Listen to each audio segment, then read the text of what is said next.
This is primary source number two. It provides you with a little bit of introduction about Maximilien de Robespierre. Robespierre was really the radical who kind of drove the reign of terror, which seems ironic in a place that loves liberty and freedom that the guillotine would run over people was part of the irony of the revolution. And he was the director of the Committee of Public Safety, which of course protected safety of the revolution by using the guillotine against people who he suspected to be disloyal.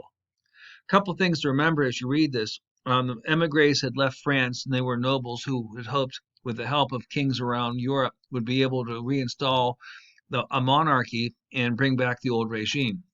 The king had already been beheaded at this point, and we have a republic without a government, without a king.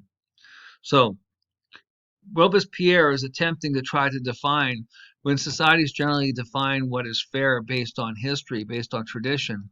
The French Revolution was going to go to war on tradition. So what he has to do is define what creates a republic, what kind of values, and he talks about a republic of virtue.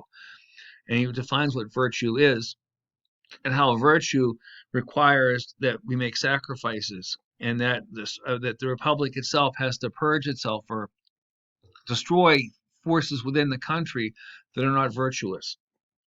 And of course, this roughly translated is that you have to use the guillotine.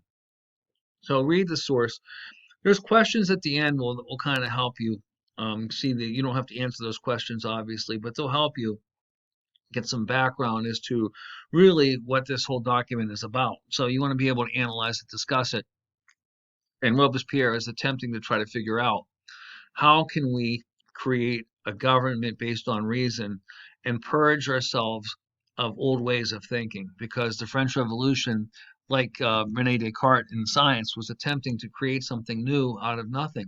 And of course, when you deal with people and people who may not agree with your ways of thinking, you have the opportunity for violence. So you take a look and read this again, and you talk about people who try to kill public virtue or people that the revolution has to kill.